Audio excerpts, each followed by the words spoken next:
성경 말씀을 같이 보시겠습니다. 로마서 8장 1절과 2절 말씀 우리 같이 보시겠습니다. 로마서 8장 1절과 2절 우리 한 목소리로 같이 말씀을 봉독하겠습니다. 그러므로 이제 그리스도 예수 안에 있는 자에게는 결코 정죄함이 없나니 이는 그리스도 예수 안에 있는 생명의 성령의 법이 죄와 사망의 법에서 너를 해방하였음이라. 아멘. 자, 우리 이제 지난주에 말씀은 8장과 전혀 다른 그러한 분위기의 말씀을 살펴봤죠. 그래서 24절, 25절 실장에 오라 나는 곤고한 사람이로다 이 사망의 몸에서 누가 나를 건져내랴 우리 주 예수 그리스도로 말미암아 하나님께 감사하리로다. 그런즉 내 자신이 마음으로는 하나님의 법을 육신으로는 죄의 법을 섬기노라. 이 말씀을 이제 생각을 해봤습니다. 24절에 보면 오라 나는 곤고한 사람이로다. 그래서 나는 아주 비참한 사람이로다 라고 하면서 이 사망의 몸에서 누가 나를 건져내랴. 그러니까 이 말씀만 우리가 듣고 보면 야, 사도 바울 그렇게 안 봤는데 굉장히 험하게 사셨구나 이렇게 이제 생각이 드는 말씀이지만, 근데 여기에서 이거는 영적인 절규라는 겁니다. 우리가 스스로 사람의 힘으로 이 문제를 해결해 보려고 아무리 노력을 해봐도 이 문제는 해결되지 않는 거구나라는 거죠. 사람이 아무리 마음으로 선을 행하고 싶지만 끊임없이 우리는 이 죄의 법에 끌려간다라는 그러한 말씀입니다. 그래서 인간의 의지나 율법의 행위로 우리는 죄와 죽음의 권세에서 해방되어질 수 없다. 그래서 사도 바울은 신앙을 포기한 것이 아니라 사람 자신을 포기한 겁니다. 내가 내 스스로 무엇을 이루어 보려고 노력한 것이 아니라는 것입니다. 그래서 이제 8장 말씀이 필요한 거죠.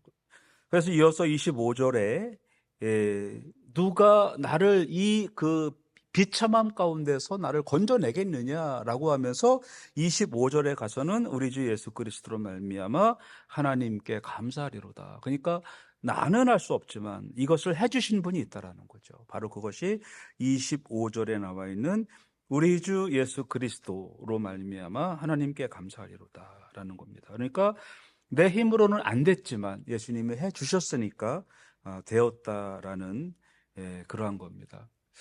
저는 제가 지금 현재 일하는 데서 사실은 제가 벌써 거기서 일을 안 해야 되는데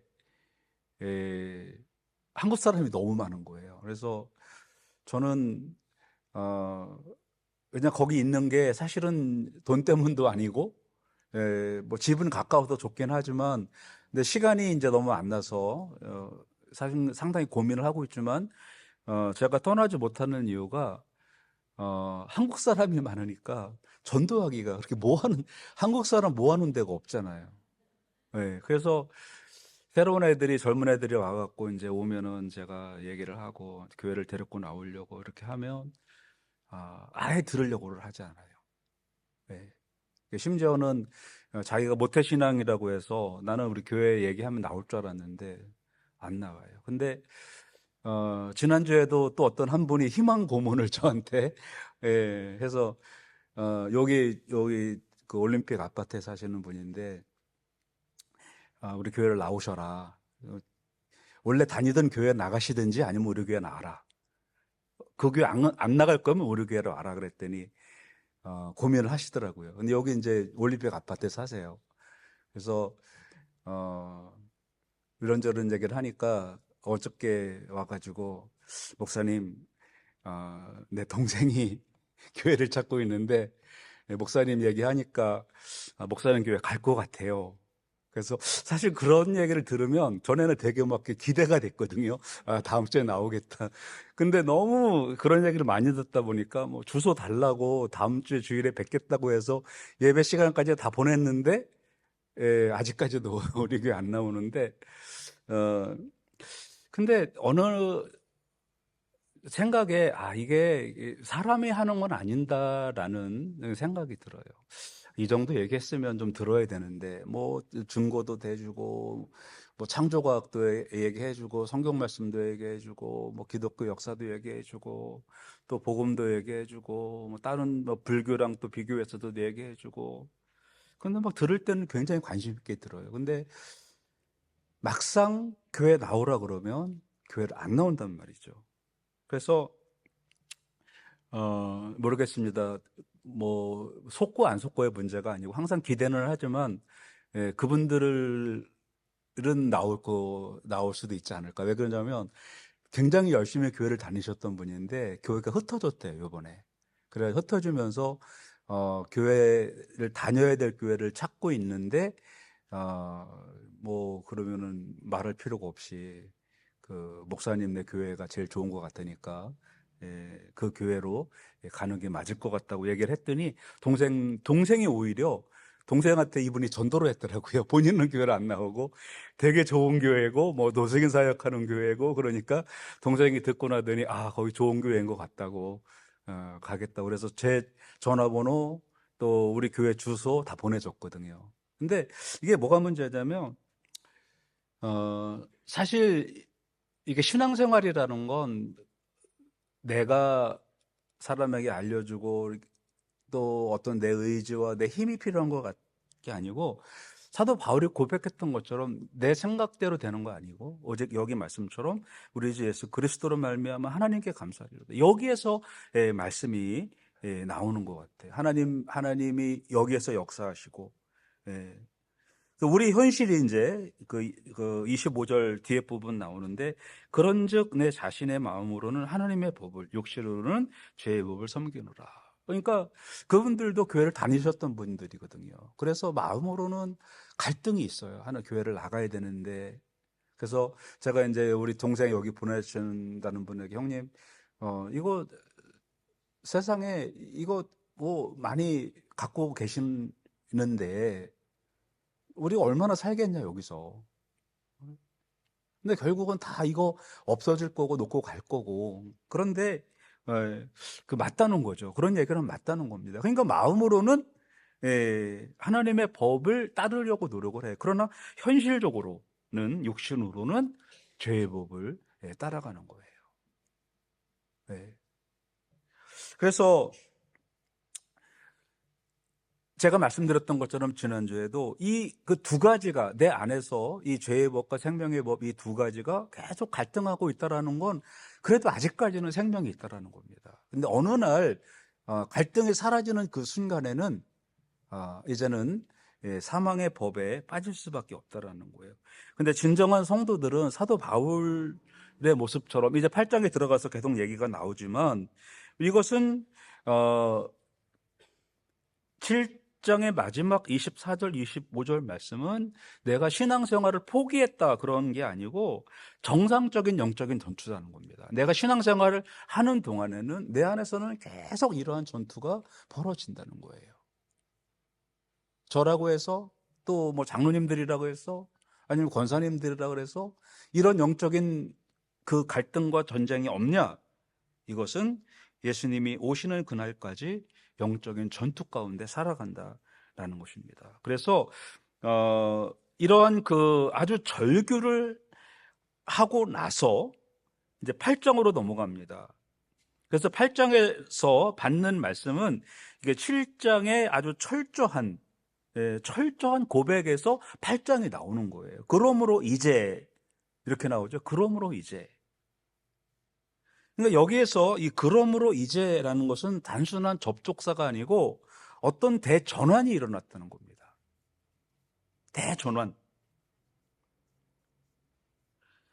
그래서 이 말씀은요, 사실 우리가 성경에서 아주 중요한 말씀들이 많이 있습니다. 그런데 많은 사람들이 로마서 8장 1절이 성경에서 가장 중요한 부분이다. 이렇게 생각하는 사람들은 별로 없습니다. 무슨 야베스의 기도나 뭐 축복에 관한 그러한 말씀들은 굉장히 귀중하게 여기고 하지만 이 말씀을 여러분들이 이렇게 말씀 카드나 이런 거 갖고 다니시는 분 별로 없으실 거예요. 뭐 기도하면 응답받고 뭐 근데 이 말씀은 안 나온 우리 별로 생각 안 하는 말씀이거든요. 근데 여러분, 사실 이 말씀은요, 복음의 가장 핵심입니다. 복음의 아주 핵심 중에 핵심이 바로 이거예요. 8장 1절 말씀이에요. 그리스도 예수 안에 있는 자에게는 결코 정죄함이 없다라는 이 말씀은 기독교의 가장 본질 중의 본질입니다. 근데 이런 말씀들이 우리에게 그렇게 압도적으로 다가오지 않는다는 거죠. 세상에 복에 관한 말씀이라 이런 거에 관한 거는 굉장히 압도적으로 다가오는데, 현대 교회들이 쇠퇴하는 이유 중에 하나가 이 복음을 잃었기 때문에 그래요. 복음을 잃었어요. 진짜 복음이 뭔지를 모릅니다. 그게 현대 교회의 가장 심각한 문제예요. 그래서 여기 말씀은 바로 그겁니다. 이제는 7장에 나와 있는 그러한 절망적인 상황에서 우리가 완전히 반전을 이루어냈다라는 겁니다. 그러므로 이제는 우리가 반전을 이루어냈는데, 그 반전은 뭐냐? 구속사적 대전환이 일어났다라는 그러한 말씀입니다. 그래서 예수님께서 십자가와 부활을 통해서 죄와 사망의 법을 깨트리셨다라는 것입니다. 그래서 이제는 예수님을 믿으면 구원을 받는다라는 거예요. 근데 이 말씀이 사람들에게는 별로 복음으로 다가오지 않는다는 거예요. 제가 청년 때, 신학교 다니고 했을 때, 청년 때, 그 찬송가 82장, 구주를 생각만 해도 내 마음 좋거든, 이런 말씀. 예수님 이야기만 나와도 이렇게 막 마음이 막 설레고 그랬었거든요. 저는 초등학교 때부터, 그러니까 아주 어려서부터 어머니의 손을 잡고 이제 수요일 예배를 다녔어요. 그래서 제가 시골 집에 있는 한, 아니면 또 내가 특별하게 저녁에 어디를 가지, 일을 하거나 어디를 뭐 여행을 가거나 그러지 않는 이상에는 저는 주일 예배와 수요일 예배는 무조건 간다고 생각을 했어요. 그래서 아주 특별한 경우를 빼놓고는 저는 평생에 아주 아기 때부터 어머니 손잡고 다니면서 이 예배에 대한 거는 지금까지 목숨처럼 그렇게 지켜오는 거거든요. 근데 이제 현대에 오면서 이런 것들이 점점 사라져가고 있다는 거예요. 예수님에 대한 생각, 하나님에 대한 생각, 하나님께 예배하는 것, 이런 것보다는 오히려 나에게 어떠한 유익이 있겠는가라는 그러한 생각을 한다는 거죠. 사도 바울은 7장에서의 그러한 탄식에서 이제는 예수 그리스도 안으로 우리가 들어와야 된다는 거예요. 그런데 현대 많은 사람들이, 성도들이, 교회들이 이러한 예수 그리스도라는 이 구원의 본질에 대한 관심은 별로 없는 것이 문제예요. 뭔가 좀 일어나야 되고, 뭔가 보여줘야 되고, 느껴져야 되고, 그랬다는 거죠. 그래서 오늘 여기 말씀에 보면 그리스도 예수 안에 있는 자라고 말씀이 나오죠. 예수님께서 십자가에서 죽을 때 나도 같이 죽었고, 예수님께서 십자가에서 죽음에서 부활하셨을 때 나도 같이 살아났고,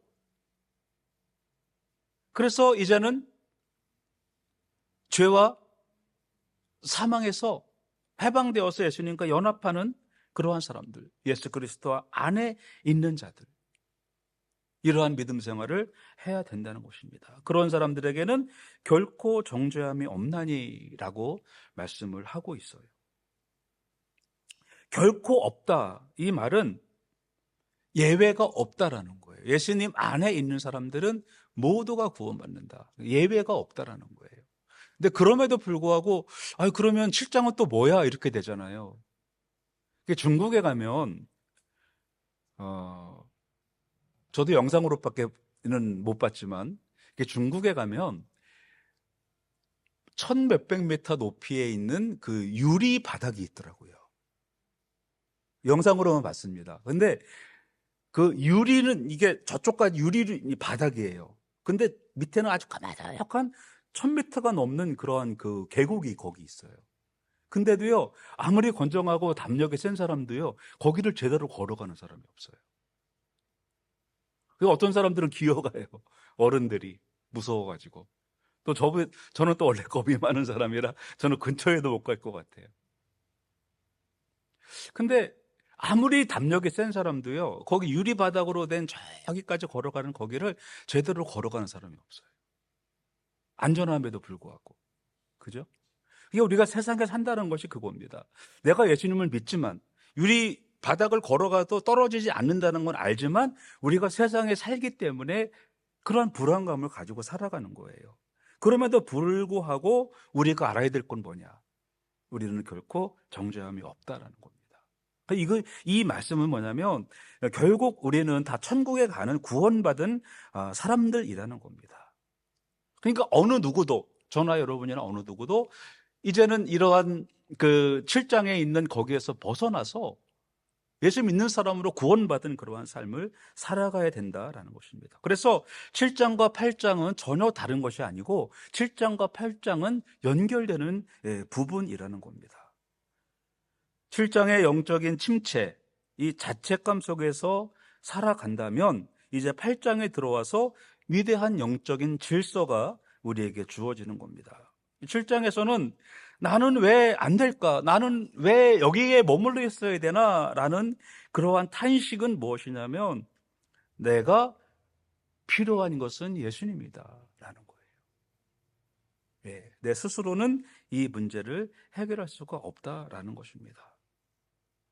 그래서 7장의 눈으로 보면 우리는 곤고한 사람입니다. 그러나 8장의 눈으로 봤을 때는 우리는 예수님 안에 있는 사람입니다. 그러니까 내가 해보려고 하고 내 의지로 해보려고 하고 내 자아로 해보려고 했을 때는 안 됐지만 우리가 예수님을 믿고 예수님을 바라봤을 때는 결코 정죄함이 없다라는 거예요. 그러니까 여기에서 결코 정죄함이 없다라는 건 우리가 예수 믿으면서도 사실 저도 여러분들에게 다 아는 얘기는 못 하잖아요. 그죠?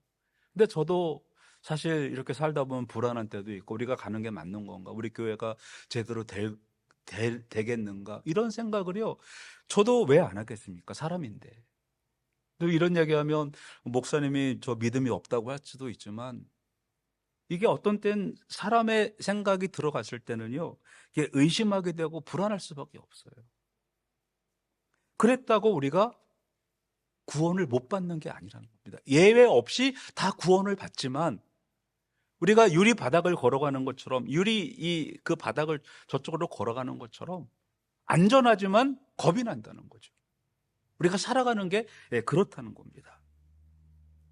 그럼에도 불구하고 결코 정죄함이 없다라는 건 그럼에도 불구하고 자신감 있게 살아가라 그거예요.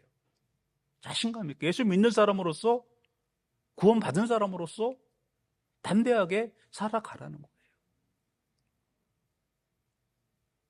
세상 사람들은 어떤 자기의 성공이나 이런 걸 보여주고 싶어 합니다. 그러면 세상에서 많이 성공한 사람들, 그런 사람들, 명예가 있고 권력 있는 사람들 앞에 섰을 때는요, 괜히 이렇게 주눅이 들어요. 저는, 좀 이상한 그런 고집이 있어가지고, 그 세순교회에서 1년에 한 번씩 그 이규현 목사님이 저 멀리에서 외지에서 고생하는 사람들, 목회자들 위해서 좋은데 일주일을 그러니까 호텔 같은데 이 고생하는 목회자들을 위해서 쉬고 세미나 해주고 그렇게 해서 이제 모아가지고 그 일주일 동안 그렇게 이제 잘 섬겨주시거든요. 근데 여기 우리 서영준 목사도 가고 또 골드코스트에 아는 목사님들 주변에서 목사 이번에 갑시다. 저는 그런데 이렇게 누가 주는 데는 가기가 싫어요. 내가 주면 줬지 누가 해주는 거는 제가 받기가 싫은 그런 이상한 고집이 있어가지고. 근데 여러분 그렇습니다. 사람이요 이렇게 더 성공하고 그러면 자신이 있어요. 근데 저처럼 뭐라고 해야 되나요? 자존심? 자존심은 별로 안 좋은 겁니다. 자존감이 있어야 되는데 자존심으로 그래서 우리가 신앙생활을 한다는 건 뭐냐면 자존심이 아닌 자존감을 갖는다는 건 뭐냐면 바로 로마서 8장 1절이 우리에게 실제로 하나님 말씀으로 다가올 때 자존심이 아닌 자존감을 갖게 되는 겁니다. 나는 예수 믿는 사람이고 세상에 그 어떤 것도 부러울 것이 없는 사람이다 라는 거예요. 누가 성공했건 누가 뭐 어쨌건 나는 상관없다. 예수 믿는 그거 하나만 가지고도 나는 세상에서 자신이 있다. 예. 바로 그것이 우리가 이 로마서 8장 1절을 이해하는 그러한 부분입니다. 자, 그리고 2절에 가면 이는 그리스도 예수 안에 있는 생명의 성령의 법이 죄와 사망의 법에서 너를 해방하였습니다. 그러니까 모든 삶의 문제, 인생의 문제가 해결됐다라는 거예요. 네. 근데 사실 이런 말씀들은 우리에게 크게 다가오지 않는다는 거죠. 우리가 세상에서 얼마나 조금 더 세상 사람들보다 나은 삶을 살아가냐, 그거에 대한 관심은 있지만 2절 말씀처럼 우리가 이런 그 사망의 법에서 우리가 완전히 해방된 거에 대한 그러한 감사와 그러한 기쁨은 우리에게 별로 없다라는 거예요. 그래서 사실 이것이 우리에게 가장 큰 기쁨이 되어져야만 된다는 것입니다. 그래서 2절에 나와 있는 이 말씀은 우리에게는 앞에 이제 결코 정죄함이 없다라는 말씀에 대한 이제 법적인 선언입니다. 이제는 그리스도 안에서 성령의 법이, 그러니까 이제 법적으로 우리에게 이렇게 선포되어졌다라는 거예요. 그러니까 이 법은 우리를 구원하는, 우리를 지배하는 법이 되어져야 된다는 것입니다. 여기 보면 두 개의 법이 있습니다. 죄와 사망의 법이 있고 생명의 성령의 법이 있습니다. 그래서 이 죄와 사망의 법은 이게 죄의 법은 이겁니다. 이제 비유를 하자면 그거예요. 죄의 법은 이 지구에서 이게 당기는 중력과 같은 겁니다. 이 죄의 법은 모든 거를 밑으로 당겨가지고 다 바닥에 앉히는 거예요. 그래서 이 법은 어떤 그 성문법으로 이렇게 규정되어 있는 그런 법이 아니고 어떤 지배의 힘의 그 원리를 말하는 겁니다. 이거는 이게 당겨가지고 뜨지 못하게 하는, 아무리 발버둥을 쳐봐도 중력에 끌려가도록 그렇게 되어 있는 것이 죄와 사망의 법입니다. 그러면은 생명의 성령의 법은 뭐냐라는 거죠. 자, 여기 이제 비행기가 있습니다. 비행기가 있는데 비행기는 중력의 그 지배를 받을 때는 그냥 바닥에, 땅바닥에 있을 수밖에 없습니다. 이거는 이제 죄의 법이에요. 땅바닥에 있을 수밖에 없어요. 근데 비행기가 뜨기 위해서는 중력이 필요한 게 아니고 양력이 필요합니다. 뜨는 힘이 필요한 거예요. 그 생명의 법은 뭐냐? 이 중력이 비행기를 밑으로 당기고 있었을 때는 비행기는 하늘에 없지만 이 중력을 이기는 양력이 있는데, 이 양력이라는 거는 그 엔진의 힘으로, 그 제트 엔진의 힘으로 땅을 박차고 올라가는 그걸 말합니다. 그러니까 죄의 법은 중력이라면 생명의 성령의 법은 양력을 말하는 겁니다. 그래서 땅을 박차고 날아갈 수 있는 그러한 힘, 바로 그것이 생명의 법입니다.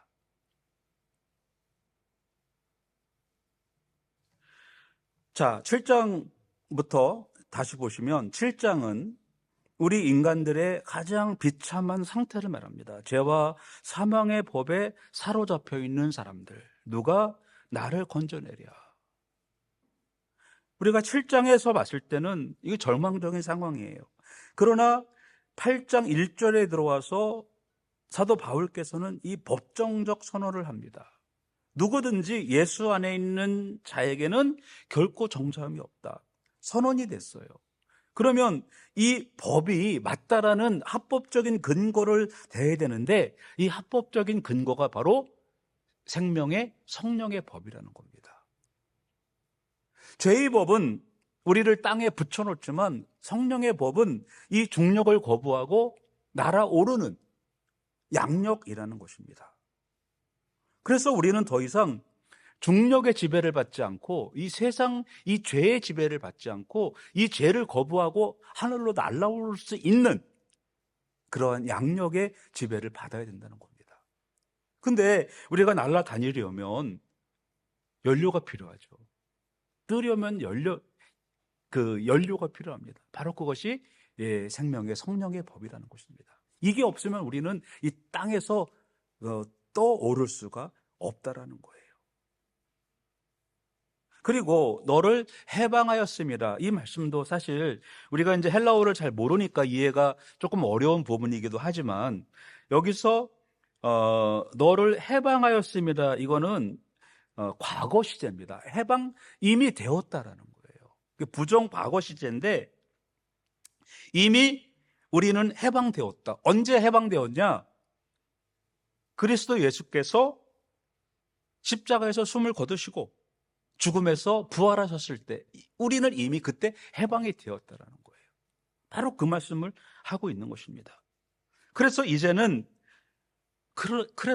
우리는 더 이상 옛 주인의 지배를 받아서는 안 된다는 거예요. 해방되었기 때문에. 여기서 이 해방이라는 것은 제가 늘 말씀을 드리지만 노예 시장에서 노예가 있습니다. 그 노예를 내가 사오는 거예요. 그러니까 이제는 더 이상 우리는 세상의 노예가 아니고 하나님의 노예, 즉 하나님의 자녀가 되었다는 겁니다. 그래서 우리는 이제는 세상의 법을 따르지 말고 하나님의 법을 따라야 된다는 거예요. 근데 이제 그런 거 있지 않습니까? 옛날에 이제 이렇게 보면 이렇게 뭐 종들이나 노예가 옛날에는 주고 이제 팔고 이렇게 팔고 사고 했잖아요. 근데 옛날에 이제 예를 들어서 우리 집에 노예가 하나 있었는데 우리가 이제 집이 좀 어려워지면서 노예를 팔았어요. 그 이 노예가 다른 집에 이제 갔는데 그 집주인이 너무 좋은 주인이라 노예를 사다가 팔아서 그냥 면천이라고 하죠. 이게 그 노예 신분에서 해방시켜주는 걸 면천이라고 하는데, 옛날에는 이제 임금님들이 면천을 시켜주면 이제 해방이 됐습니다. 허준이라는 그런 그 의사도 원래는 그 서자이기 때문에 양반이 될 수가 없었습니다. 근데 그때 왕은 이름이 생각이 안 나지만 이 허씨 중에만 그 서출들이 없도록 그렇게 법을 정했습니다. 그래서 허씨들은 그 서출이 없어요. 네. 이게 뭐냐면, 근데 이제 사람들이, 그러니까 허준이라는 사람이 원래 그 양반이 아니었는데 양반이 됐거든요. 왕이 명령으로 해서 양반이 됐는데, 그 전에 있었던, 그러니까 아직 양반이 되기 전에 알던 사람들은 허준을 무시합니다. 근데 허준도 마찬가지로 그 사람들 앞에 가면 뭔가 꿀리는 거예요. 그 인도에 가면 아직도 법적으로는 신분제도가 없는데, 인도에 가면, 그러니까 그거를 뭐라고 하나요? 이렇게 이제 그 관습적으로는 아직도 신분제도가 있다 그럽니다. 근데 인도의 그 참모총장, 그러면 별이 몇 개입니까? 4개, 4개, 이런 사람이요, 휴가 가면은 자기 동네는 안 간대요. 왜 안 가냐면 거기 불가 쪽 천민이에요.